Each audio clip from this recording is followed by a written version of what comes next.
Hi viewers, Purple Celery here. Thank you for joining me. Today I'm going to be reviewing Dot and Bubble, which is episode 5 of series 14/season 1 of Doctor Who. So, Dot and Bubble. When I first heard the title, I thought that it sounded rather sissy. I mean, Dot and Bubble, it sounds like the name of an upmarket boutique that sells children's clothing, the sort of place that slugs you $50 just for a sunbonnet or whatever. But when I sat down and watched it, what I saw was one of the most bleakest and gripping episodes of Black Mirror that I have ever seen. But jokes aside, this episode really did have Black Mirror vibes. We had a fantastic setup of these young people living inside a literal bubble, communicating with their friends only online, living in like a very, very sanitized Stepford sort of a world.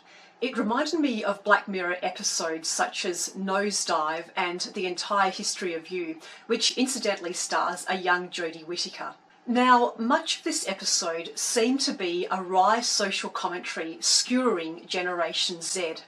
Young people living a very shallow existence, stuck in their own little worlds, oblivious to the real dangers outside, mindlessly consuming entertainment, and allowing themselves to be babied to the point where they can't even walk properly without instruction. I honestly thought this was a sort of episode where we would start off being a bit exasperated and amused by the main character, but that over time we would see her grow, see her develop, see her find the strength within herself to become brave, to become smart, and to do the right thing.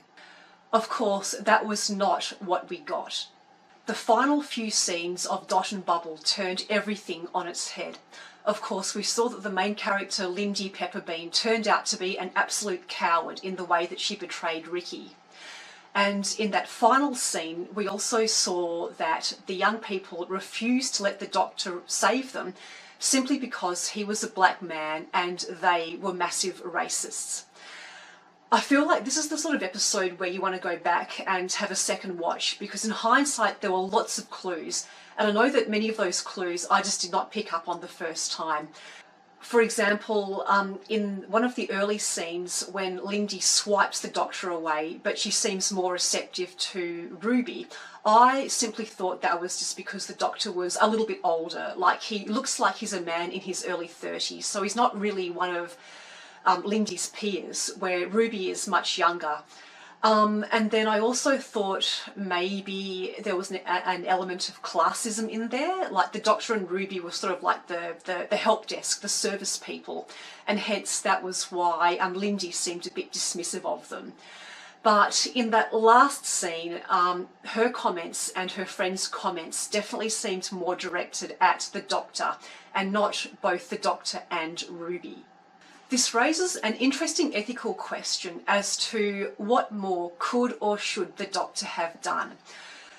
I did think maybe he could have explained to them in greater detail the dangers that they were facing in the outside world, the reasons why they were very unlikely to survive the outside world. But then I also feel equally that they simply wouldn't have listened to him because he was a black man. It also raises the question of whether the Doctor could have maybe gone forward a couple of days in the TARDIS, forward in time by a couple of days to the outside world, by which stage the young people would probably have been starting to perish and die off, and they may have been more receptive then to the Doctor rescuing them. But like at the same time, what obligation does one have to other people when those other people are treating them with such disdain and unkindness? Did the Doctor have an obligation to those young people? I honestly don't know. It's a really interesting ethical question though. I also feel like the Doctor is the sort of person who respects the choices that people make. Even if they're terrible, terrible choices that are not in those people's best interests, he's the sort of person who respects their right to make those choices for themselves. I love this episode overall. I would give this a 10 out of 10. I love the visuals. I love the world that the people lived in. Love the buildings. I love the design of the alien bugs. Those little wormy tentacles right deep inside them. They were really unnerving, really kind of yucky. But look, you know, love the design of them. I also love the acting from Shooty and Millie. You like really felt the rage and despair and the sadness that the Doctor feels for these people.